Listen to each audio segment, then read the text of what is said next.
Gracias por asistir a este info meeting y presentación oficial del UFM Law Liberty Circle. Es el lanzamiento oficial de una nueva aventura intelectual en la Casa de la Libertad de la Universidad Francisco Marroquín. Nuestro proyecto denominado UFM Law Liberty Circle marca el inicio de una nueva etapa en la universidad y representa una oportunidad singular para personas que con gran interés académico y profesional deseen profundizar y defender los principios éticos, jurídicos y económicos de una sociedad de personas libres y responsables. En esta presentación oficial tenemos dos invitados distinguidos, la vicerrectora de la universidad, Eleanor T. Ely, que ha sido un motor importante en la promoción de este proyecto, y al profesor, el doctor Alan Mendelhall, que nos acompaña en el día de hoy. Antes de introducirlos a ellos, y estoy briefly speaking Spanish, ¿no? Me permito dar un contexto sobre el proyecto. Este proyecto es una oportunidad valiosa para estudiantes, profesores, abogados y jueces y magistrados y fiscales en Guatemala. Además de los campus donde la universidad tiene influencia también, Madrid o Panamá, donde la universidad tiene un alcance directo. El UFM Law Liberty Circle es un espacio inédito, posible, gracias a un acuerdo con el International Law and Liberty Society.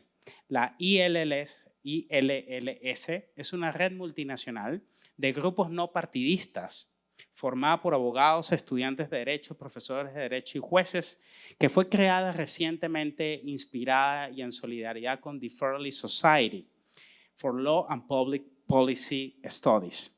En estas breves palabras, quisiera destacar que en este lanzamiento oficial, 3 puntos. 1, la importancia de the International Law and Liberty Society, que luego explicará la vicerrectora Eleanor T. Ely, y de nuestra querida Universidad Francisco Marroquín.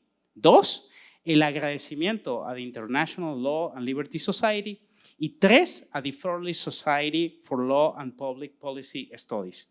Y por supuesto, el agradecimiento a las autoridades de la Universidad Francisco Marroquín, al licenciado Ricardo Castillo Arenales, rector de la universidad, a su vicerrectora Eleanor T. Ely por su apoyo decisivo, y por supuesto, agradecer una mención especial al profesor Alan Mendelhall, que fue el primero que escuchó esta idea y que me ayudó también a materializarle.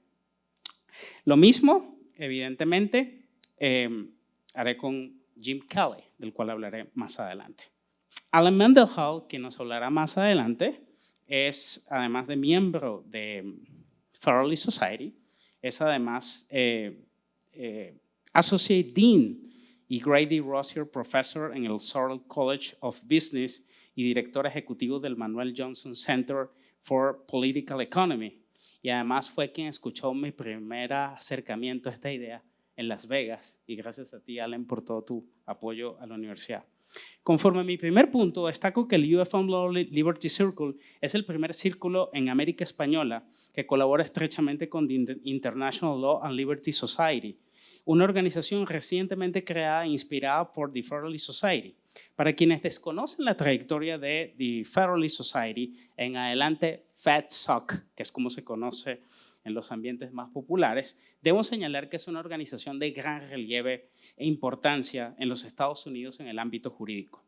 Gracias al talento y dedicación de James P. Kelly III, director de Asuntos Internacionales de the Libertad Society, el ILLS ha tenido un alcance internacional. La Libertad Society fue fundada en 1982 y ha jugado un papel fundamental en la promoción de un enfoque textualista y originalista de la Constitución, influyendo en la jurisprudencia de los Estados Unidos. Fuera de los Estados Unidos, el enfoque textualista y originalista de la Constitución es prácticamente desconocido, aunque en ciertos círculos académicos se asocia en gran medida a autores como Robert Bork, Antonin Scalia, Raúl Berger y Edwin Meese. De hecho, a partir de la obra de Scalia, lo que se conoce como el original public meaning de la Constitución ha influido decisivamente no solo en la académica, sino también en el ámbito judicial. Jueces de la Corte Suprema de los Estados Unidos actualmente, como Amy Coney Barrett, Clarence Thomas y Neil Gorsuch, entre otros, son miembros decisivos de esta asociación. Muchos académicos y jueces y fiscales en los Estados Unidos también forman parte de the Libertad Society y siguen el enfoque originalista y textualista de la Constitución. Cabe destacar que uno de los aspectos más interesantes de FEDSOC es que sus miembros no necesariamente comparten los puntos de vista ideológicos. Y de hecho, hay originalistas e incluso progresistas como el profesor Akil Amar, que siendo o no miembros de FEDSOC tienen posturas diferentes, pero defienden el enfoque originalista. Aunque la mayoría son conservadores, libertarios y liberales clásicos, todos están unidos por una pasión común, esto es, la defensa de los principios del Estado de Derecho y de la Constitución. Esta pasión intelectual por la defensa de estos principios coincide con la misión de la Universidad Francisco Marroquín e incluso pudiéramos decir que hay un precursor de estas ideas en el propio Yao al enfocar que hay un original intent o intención original en la propia fundación de la universidad. Una de las razones que me impulsó a materializar este proyecto es que considero que Ayao había suscrito completamente esta iniciativa. En su momento, en sus memorias, resaltó la importancia del derecho, llegando a sostener que era vital estudiar sus fundamentos unido a un fuerte énfasis en el derecho positivo. En efecto, Manuel Ayao en sus memorias criticó cualquier enfoque sociológico y abogó porque todos los cursos sobre derecho positivo y la práctica del derecho siempre incluyeran un énfasis en la teoría jurídica. De hecho, ahí surge la pregunta, ¿cuál era la teoría del derecho que tenía Manuel Ayao en mente? Aunque dudo que Ayao suscribiera del todo los puntos de vista del derecho natural o del positivismo jurídico, de hecho no era abogado, pero sí que entendía muy bien que una vez plasmado un documento normativo como los documentos fundacionales de la Universidad Francisco Marroquín, era fundamental preservar la intención original de sus fundadores. Para Ayao, el ideario, la política educativa de la universidad y el discurso inaugural que condensa la filosofía política y económica ratificada por los fiduciarios, fundadores y benefactores originales debía preservarse para evitar desviaciones de los propósitos originales de la institución. Llegó a insinuar que estos documentos deberían leerse en cierta forma como un libro sagrado, en el sentido de que era la única forma de mantenerse fieles a la intención original. No me cabe duda de que Ayao tenía clara esta cuestión, no solo en relación con la UFM, sino que también respecta en la vida jurídica e institucional. De hecho, otorgó los únicos 2 doctorados de la Universidad Francisco Marroquín en Derecho a destacados académicos como Henry Manny y Edwin Means III, quienes han sido miembros distinguidos de FEDSOC. Los interesados pueden incluso disfrutar las brillantes conferencias de Henry Manny en el repositorio de UFM New Media. Para terminar, para preservar ese original intent y frente a las amenazas a la sociedad libre, el convenio con the International Law Liberty Society es una oportunidad para que en nuestro campus, tanto la Facultad de Derecho, la Escuela de Posgrado, la Escuela de Estudios Políticos, la Escuela de Negocios, hagan saber a sus estudiantes sobre este círculo, ofreciéndoles un foro de debate y discusión. FEDSOC nació del impulso a estudiantes y hoy en día cuenta con miles de estudiantes, profesores y jueces a lo largo y ancho de todos los Estados Unidos. Este espacio académico es fundamental para que en una región como la nuestra, tan alejada del rule of law, se discuta la importancia del Estado de Derecho, la libertad individual, la responsabilidad individual, el gobierno limitado, la separación de poderes, la restricción judicial, la libertad económica, la propiedad privada, la subsidiariedad y las libertades individuales. En el UFM Law Liberty Circle se fomentará el debate crítico sobre el Estado de Derecho, explorando sus raíces históricas y sus implicaciones modernas, con la misma fuerza y energía de aquel pequeño grupo de personas que creó el Centro de Estudios Económicos y Sociales CES, que hizo posible la fundación de la Universidad Francisco Marroquín. Esperemos que todos retomemos el ímpetu de los improvisadores rebeldes para seguir en la lucha por un mundo más inclinado hacia ideas clásicas, liberales, libertarias o conservadoras, pero sobre todo para crear un espacio donde en el futuro podamos decir, como dijo una magistrada de la Corte Suprema de Justicia, en cierta forma, Elena Kagan, "In that way we are all originalists", y así frenar el progresismo jurídico que con su reescritura de la Constitución ha debilitado las pocas instituciones que tenemos en América hispana. Muchas gracias a todos y agradezco nuevamente a la vicerrectora Lenore Ely, al profesor Alan Mendenhall y James T. Kelly y a todas las autoridades de la universidad. Please, Vice President Lenore Ely. Thank you so much. I won't be as eloquent as Professor Alvarado. That was very nice introduction to the project. But I'm very, very pleased to be here with you all today, and I'm pleased to see you here. I want to start simply by asking you a couple of questions. We're not going to answer them, but I would like for you to think about how you might answer them. First, is Guatemala, I would think September 15th is coming. That's a very important day for Guatemala. Is Guatemala a republic or a democracy? And why does it matter? When Guatemalan legislators are legislating, are they making legislation or are they making law? Why does it matter that we understand the difference? When an institution such as CICIG that operated in Guatemala for many years creates interactions between Guatemalan authorities, other authorities, international authorities, what's the status of those contracts or arrangements?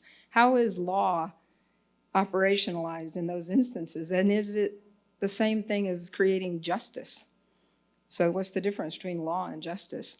These are the kinds of questions. I think you've been given a copy of Bruno Leone's The Law, and I think this is a great fun place to start. Bruno Leone is writing about the law, not Guatemalan law or necessarily French law. He's writing about the law. What does that mean? I'm inspired by the UFM philosophy statement, and I hope all the students here are very familiar with it, but it says we shouldn't learn just the technical aspects of our career, but we should learn the theoretical aspects of our career. And I think that the new Law and Liberty Circle here at UFM will give you an opportunity to meet with those who want to dig deeper and think about those theoretical aspects of the profession that you've chosen or the vocation that you practice as a teacher. So I'm very excited for this. We're here tonight because Jesus Maria and my friend Alan Mendenhall were talking one evening, and Jesus Maria said, I would love to have a Federalist Society chapter in Guatemala. And I was, well, they're just starting an international program. So I had the opportunity in May to be in London, England with members and directors of 18 other international law and liberty circles that are being formed. It was an amazing network. Organizers from Germany, from Great Britain, from Italy, from Spain, from Australia, from Singapore, from Korea. So I got to meet wonderful young lawyers realizing that law is under attack everywhere in our world. And to defend it, we need to understand it and to love it.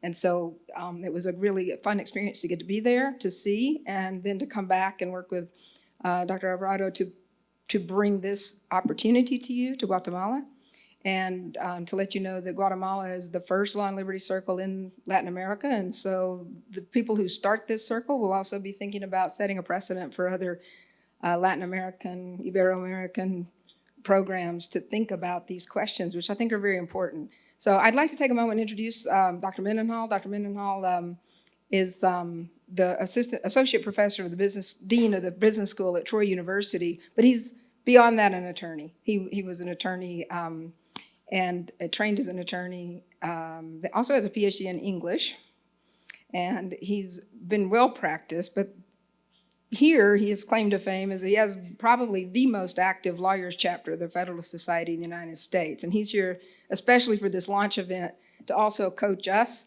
about how to make our chapter this active as he's been able to do in the United States, and also to tell you a little bit about why, as either a student, a professor, or a practicing attorney, this network will be really great and the experiences that you can have will be really wonderful. So to participate, and it will be what you make of it together. So Dr. Mendenhall, I'd like to invite you up. In the United States, we tell lawyer jokes. Lawyers aren't that popular. They enjoy a lot of prestige, but people tend to dislike lawyers. So you'll hear people say things like, well, how do you know the difference between a dead lawyer and a dead snake on the highway? Well, there's skid marks before the snake because people wanted to hit the brakes. They don't brake before they hit the lawyer. Or what's the difference between a lawyer and a catfish? One's a scum-sucking bottom feeder and the other one's a fish. You get used to these things as a lawyer in the United States. The Federalist Society is very important to me personally. So as a student and undergraduate, I actually leaned left and didn't discover economics until later. I graduated from college. My first day of college was actually 9/11. It was the very first day of class. I walked out of philosophy and somebody said, did you hear what happened? These planes hit the World Trade Center. And I didn't even, I'm embarrassed to admit, didn't even really know what the World Trade Center was. and came back from my dorm room and saw planes hitting this building and saw people jumping out. And it was really a profound way to start your college. I mean, literally my first day of class, because Furman University, where I went, started later than everybody else. And as a result of that, there was a sort of fervent bellicosity among the students. Everyone wanted revenge, and everyone was kind of scared. People didn't know what to make of this. They didn't know how compromised our national security was. And I found myself opposed to the Iraq War. And I was very opposed to it at the time. And I thought that made me a person of the left. I just didn't realize that there was a rich tradition of libertarianism, of conservatism, that would have agreed with me. And it took time to work through things. After I graduated from college, I moved to Japan and taught English there, and actually discovered Mises and Hayek while I was living in Japan, started reading them, started reading Russell Kirk, and eventually worked my way to whatever types of positions I hold now. But when I joined law school, I went to West Virginia University for law school. And as I say, this was a time when I was still working through ideas. And some point during my 1L, 2L year, I realized I am not on the left at all. I was completely wrong about myself. My ideas actually hadn't changed that much.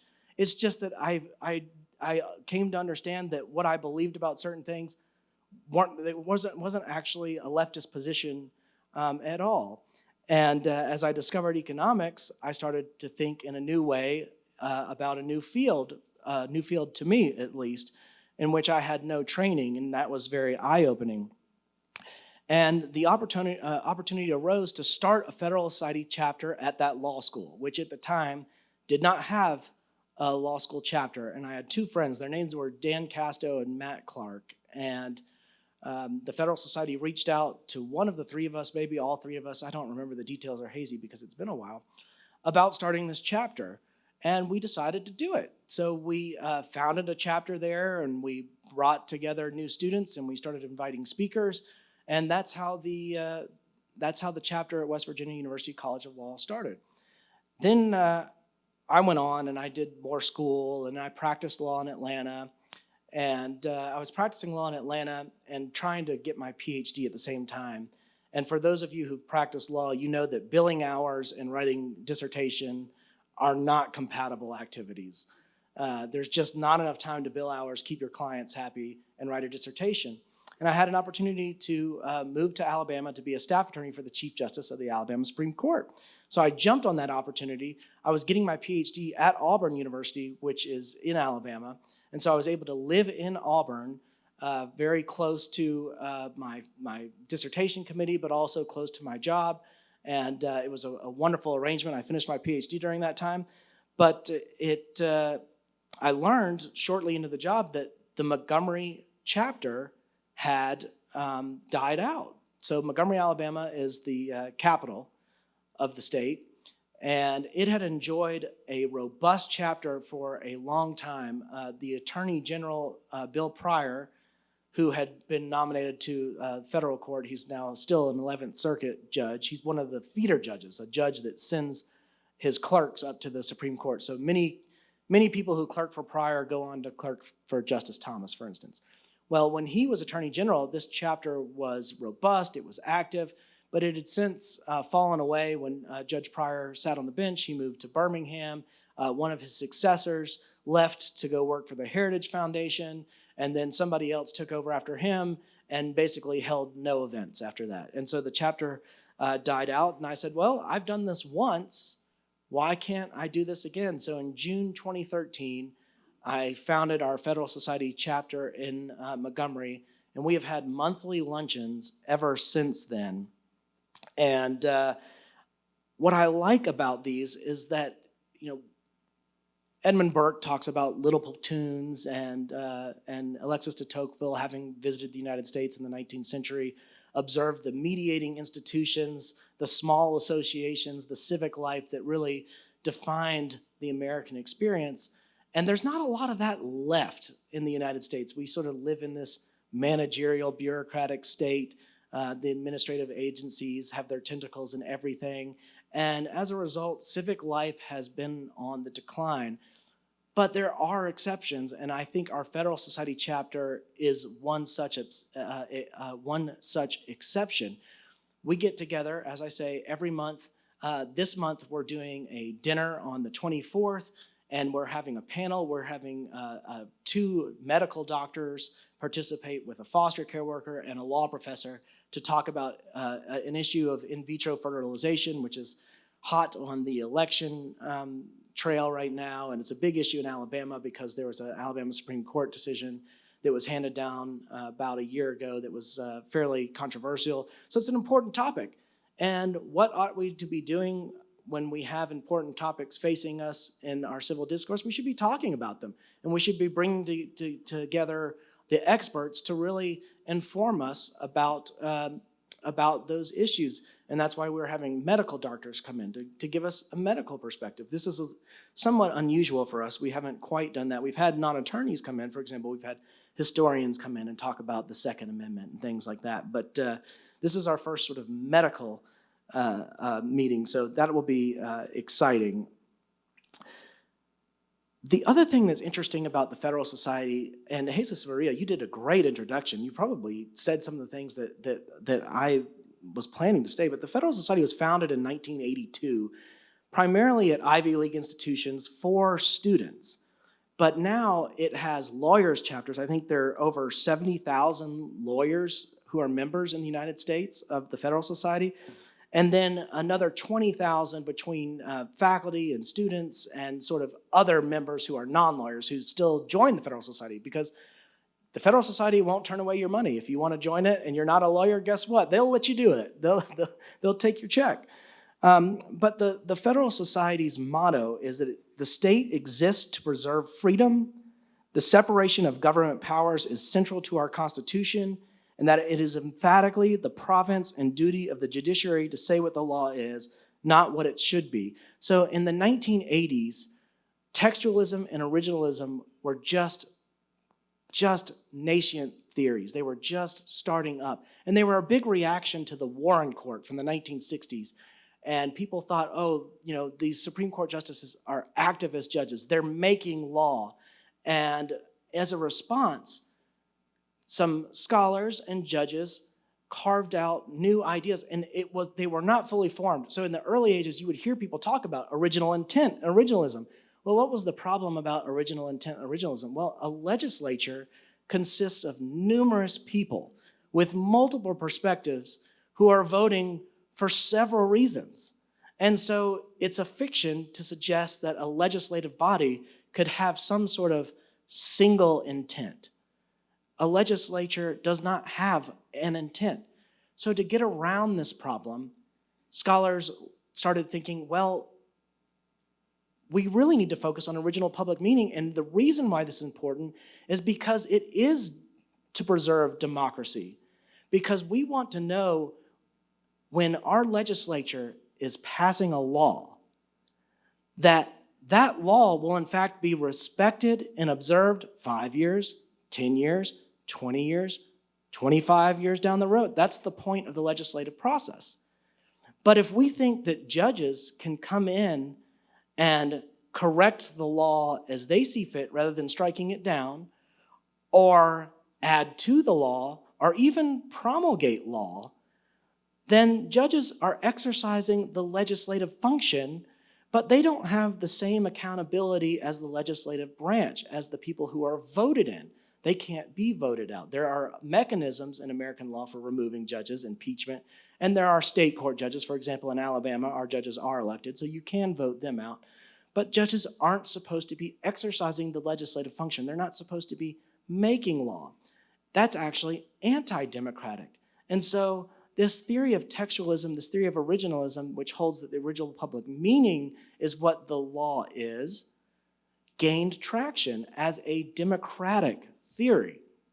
So what does original public meaning mean in terms of interpretation? It means when you look at the law, you have to consult dictionaries and reference books and legal textbooks and other cases and other jurisdictions that use the same terms to ascertain how a word was commonly understood at the time it was issued by those who issued it.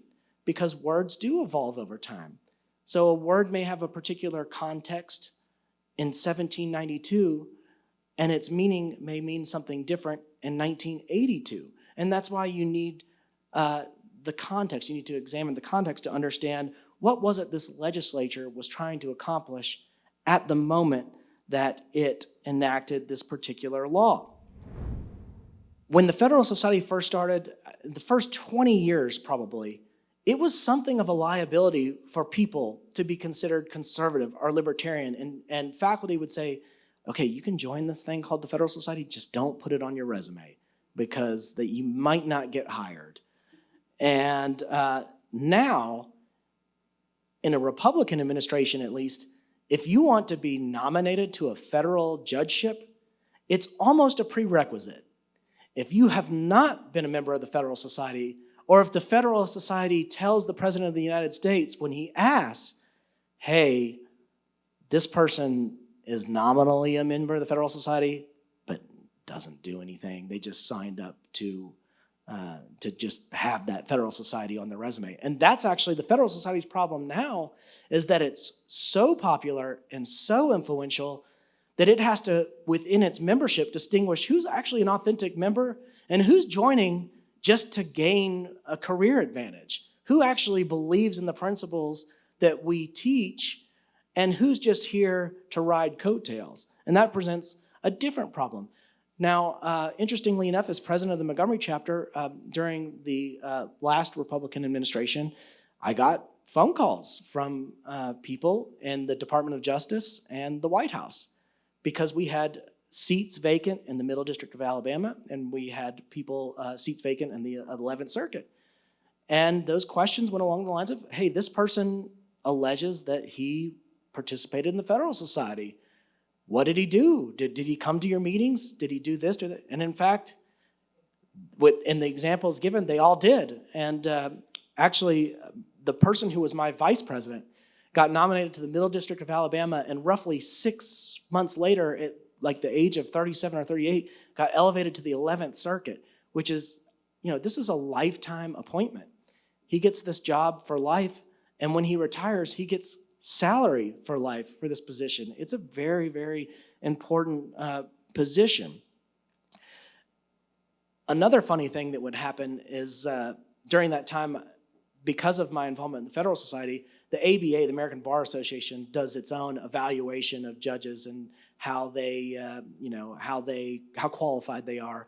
But then the FBI does background checks. And I remember going out to lunch one time and coming back, and my assistant was looking at me, and she's like, the FBI called and was wanting to talk to you.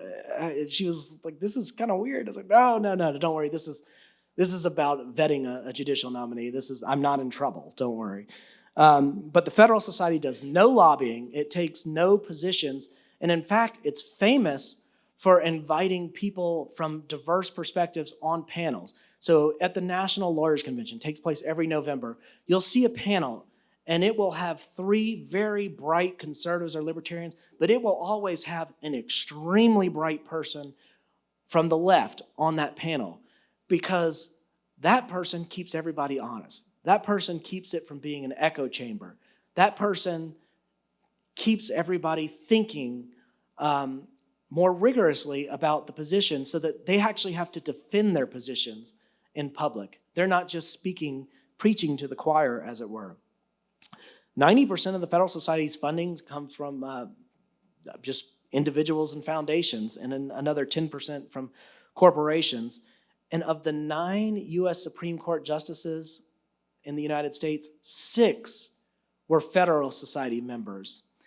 There's a question about John Roberts. He denies that he was a member, but he was listed as being on the steering committee of the D.C. chapter.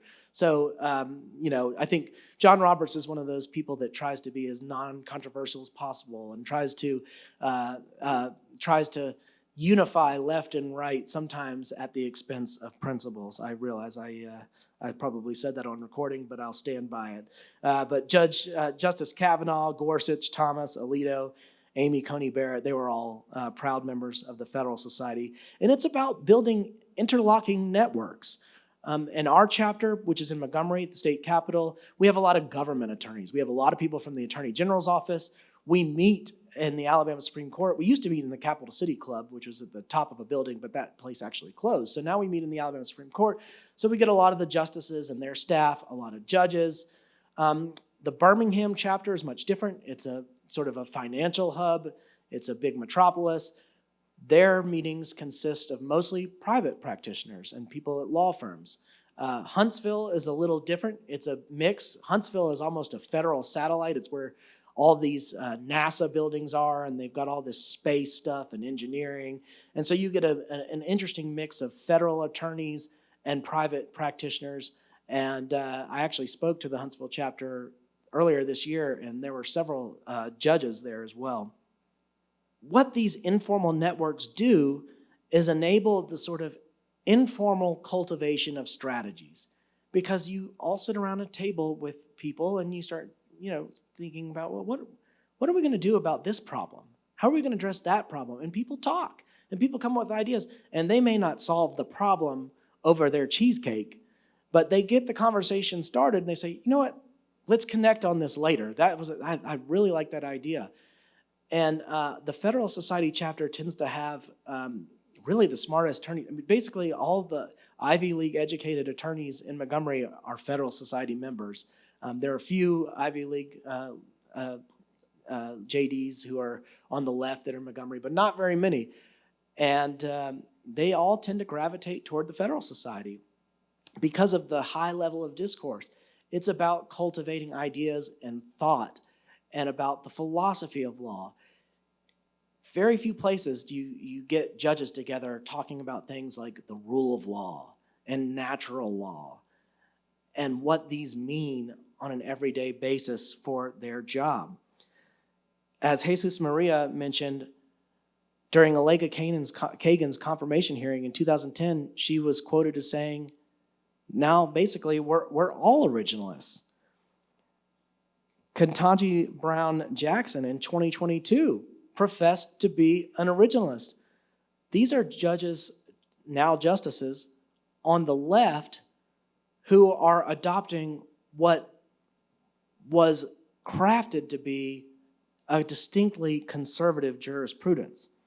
That's how influential the Federal Society has been, that now virtually every federal judge who wants to be confirmed, to get confirmed, you have to go through these Senate confirmation hearings. If you want to be confirmed, even on the left, you have to at least pay lip service to originalism or textualism, because there's really no other game in town. There is no other judicial philosophy. Justice Ginsburg had this amorphous idea about, evolving jurisprudence or, a jurisprudence that grows. But there's nothing to that. If law is just mutability, fungibility, the possibility of change, then what does it even mean? How do you put any faith in the legislative process if what gets enacted as law by the people you vote into office could be something entirely different in 5 or 6 years because a judge determines it to be so?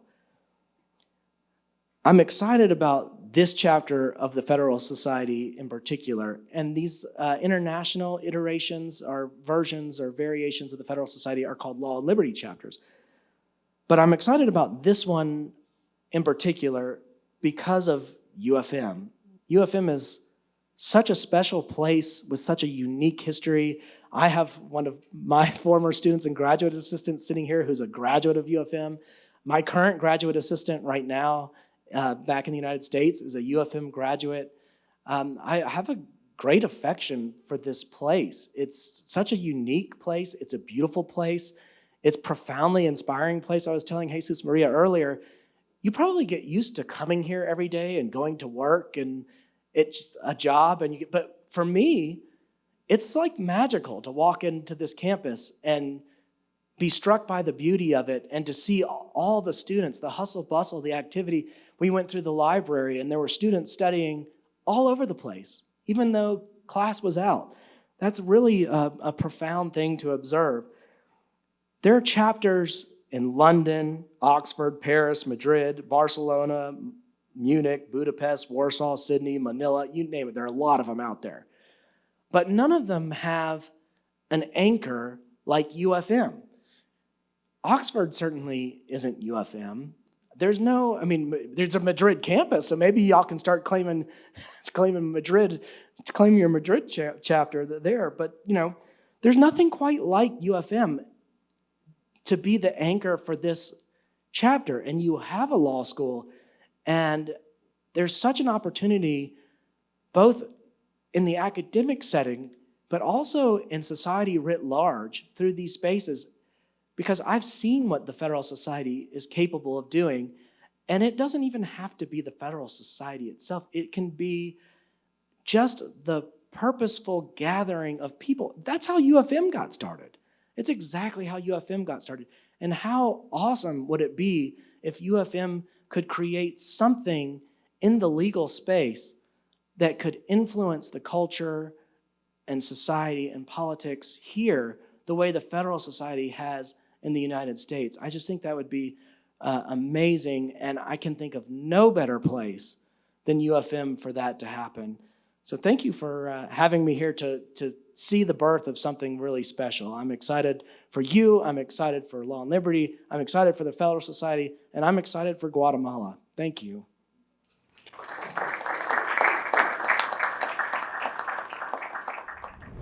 But my question to you is, what role do you think that institutions like the UFM or the Federal Society can have, especially by implementing the rule of law or defending democracy in a third world country, especially like Guatemala and Latin America?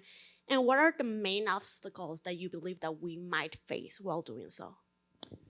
Well, I'm probably not as equipped as the people in this room to address the obstacles because I'm not on the ground here and familiar with politics. I know you had a very controversial election recently, and you're probably still dealing with some of the aftermath of that. But the Federal Society is pretty diverse. So in the student chapters, you have typically speakers coming in quite regularly to talk, or students will facilitate debates. And I'll pick sort of a less controversial issue. Let's say they'll pick somebody to take the position that judges should be elected, and they'll take somebody that should that advocates for judges to be appointed, and they'll debate that issue. That's a pretty vanilla issue to throw out there as an example. And I think that encourages reflection, that encourages thought, and I think debate is really, really important. In the United States, debate is kind of breaking down on college campuses. Young people, and not just young people, faculty too, are less capable of maintaining civil dialogue, of being able to disagree constructively. And that's problematic because people tend to gravitate towards the other people with whom they agree, and then they're only having conversations among themselves. And there are opportunities lost in that bifurcation. And I think the Federal Society's model of facilitating constructive debate ensures that we live in a society that can have fracture, but also conversation, number one, but also can facilitate the advancement of ideas and making sure that people do diversify their perspectives. It doesn't mean that people have to necessarily change their minds, but in order to have a stronger basis for your opinion, you have to subject it to scrutiny. You have to, you have to have your beliefs challenged. And if you can't defend your own beliefs, it's questionable whether you actually even believe them. If you can't defend them, do you actually believe them? It's sort of a thing to think about. Now that's on the student level. On the faculty level, the Federal Society hosts conferences, so faculty will get together for that. Federal Society partners with Liberty Fund, and we'll do Liberty Fund colloquia. Faculty are many of the speakers for the student chapters, so some faculty will go from one law school to another. And then there are the lawyers chapters, and there are two sort of versions of that. There are the practice divisions, and these are led by people who are very trusted, longstanding members of the Federal Society, and they may run a practice group on one particular area of law, let's just say, just hypothetically, intellectual property. And so the Federal Society Intellectual Property Group will meet for its weekly webinar. And that way, the lawyers in New York can talk to the lawyers in New Orleans and can talk to the lawyers in Miami, and they can all sort of hash out whatever problem they're having with the issue of the day. Then the National Lawyers Convention brings sort of all of these elements together, the students, the faculty, the attorneys, so that they're all in one place, and you get a wide variety of speakers. Senator Mike Lee may speak, and then you may have a Supreme Court justice. I know I've heard Justice Alito speak at meetings before, and then that may be followed by Professor Richard Epstein at NYU or John McGinnis, and it gives you a nice variety to hear all that. We actually had just last Thursday and Friday, we had our Alabama State Chapters Conference. And that's where all the chapters, which are in, there's Birmingham, Mobile, Montgomery, and Huntsville. So we have 4 chapters. But we all came together as a state and had our statewide conference. And all the federal judges show up. And I mentioned that in Alabama, our state judges are elected. So they all show up because if you're not seen there, you risk not getting reelected. But we had practitioners on the panels, we had professors on the panels, we had judges on the panels, and we had one politician, one member of our House of Representatives on a panel. And all of this continues to not just bring people together, but bring people together around ideas, which is important in a society where, in Alabama at least, typically to get people to come together like that, you need a football game. And if you don't have a football game, you're unlikely to get that many people in a room for anything else. Maybe a wedding or a funeral. But so it's nice to get people together to actually talk about what really is lasting, what really is more permanent, what will matter in 100 years, 200 years, 300 years, ideas. As much as I hate to admit it, in 300 years, nobody's going to care what Auburn University's football record is this year. Actually, that probably will be a good thing because we're off to a bad start. But the ideas will persist because society is shaped by ideas.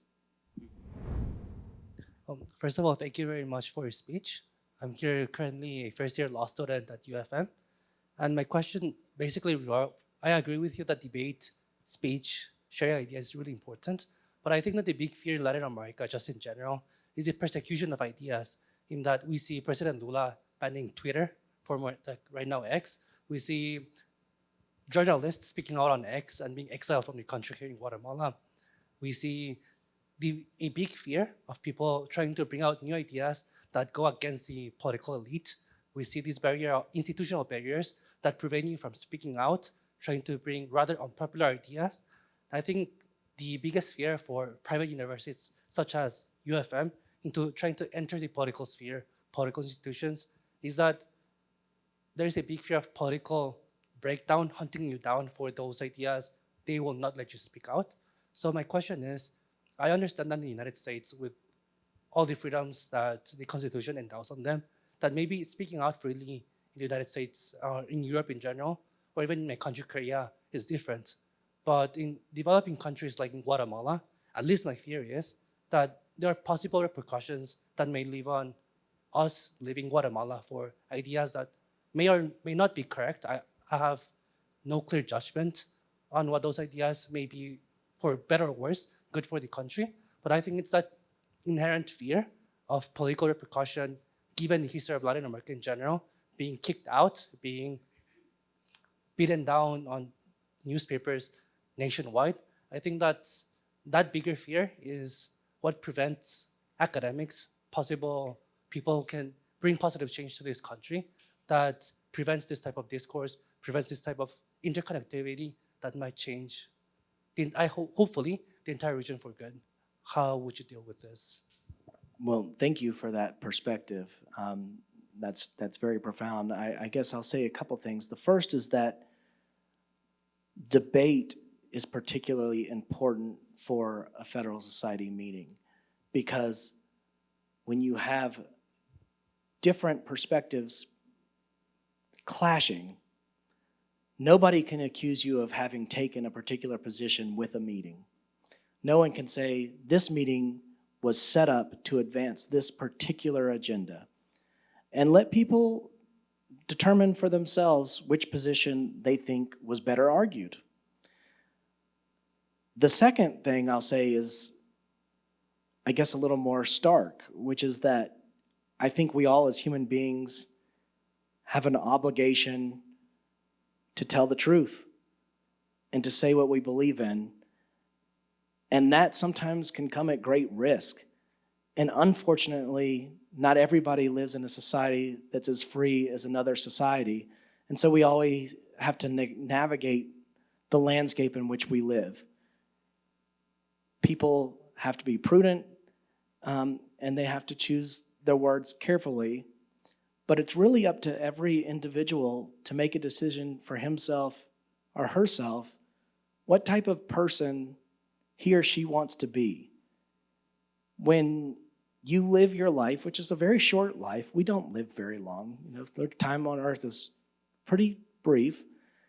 But when it comes to the end, do you want to be the person who was a coward, or do you want to be the person who pursued truth, facts, reality with all your heart and all your mind? And for me, I've made my decision, and there were times when I did things that were very scary.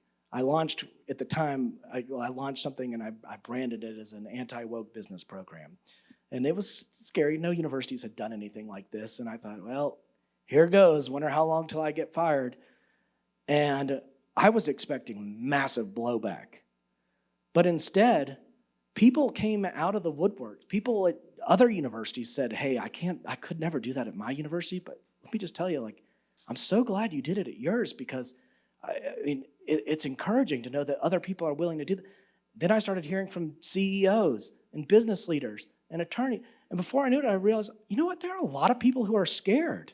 There are a lot of people who actually believe the same thing and think the same thing, but they're too scared to say anything. And if I hadn't said anything, they would never come to it. And now I'm hosting a whole conference next month of mostly people I met because I said something. And those people never would have been in the same room if I had just said nothing. Again, I don't want to encourage recklessness. Everybody has to be prudent about the choices they make. But at the same time, truth is too important. I mean, it's too important for the long view to disregard it or to be quiet about it. I was wondering, what are your views on what we'd be doing with Law and Liberty International? Do you see it as something, what sort of topics do you imagine we could talk about? There's a continental law tradition, which we belong to, and yours is more common law. And so what do you think we could talk in common? I'd be interested to know what your views on that is. Well, the beautiful thing about our Federal Society chapter meetings is that every month, so I run the Montgomery chapters. Every month I get to choose the speaker, and it's pretty much, despite my political leanings, it's pretty much a dictatorship in that chapter. But that's mainly because nobody else will do the work. It's not because I've led some kind of coup d'etat and taken over, and I'm some kind of ruling as a tyrant. It's because everybody else is too busy. But we do something different every month. I mean, one month we may talk about North Korea. The next month, we may talk about the Second Amendment. Like I said, this month we've got IVF. We had Jeff Sessions come and talk about his career and his time serving as Attorney General. Sometimes we'll have judges come and talk. We have every year, so you have to get continuing legal education credits. So lawyers have to get 12 hours of this every year. If you go to our luncheons every single month, you get your 12 hours. But it's required that you get 1 hour of ethics every year. So, of course, every year I have one speaker who comes in and talks about judicial ethics. And it could be, the new state bar rule for lawyers advertising. I mean, sometimes it's more mundane stuff. It's not all about natural law. It's not all about saving the world. It's not all about high levels of jurisprudence. Sometimes it's very much about practical issues. We've had the director of the Alabama State Bar come in and give basically a state of the bar speech, talking about this is where the Alabama bar stands, this is what our funding levels are. So, I think really any variety of things, anybody who's practicing in a particular area can come and talk about recent developments of the law. Obviously, some of that more high-level stuff should occur, I think, where you're talking about what is it that our judiciary is doing? What are our judges doing right? What are our judges doing wrong? And what types of reform might be possible? I think there's always a place for that kind of stuff, but then there's also a place for examining what legal education is. We've had multiple talks about what a law school is supposed to be doing. Are law schools supposed to be training up practitioners? Is there more to it? Should the law degree be shorter in the United States? Should it be longer? I mean, these are all things that we talk about. So I think the possibilities really are roughly endless. I mean, the one thing about law that's fascinating to me is it touches every conceivable zone of human activity. There is nothing that a person does that is not in some way governed by law at some level. The law touches every action. And so that being the case, I think the possibilities are pretty much endless. Solo unas breves palabras finales. Agradecerles el que hayan venido. Esto es como remarcar lo que decía el profesor Mendenhall de la cultura de la asociación.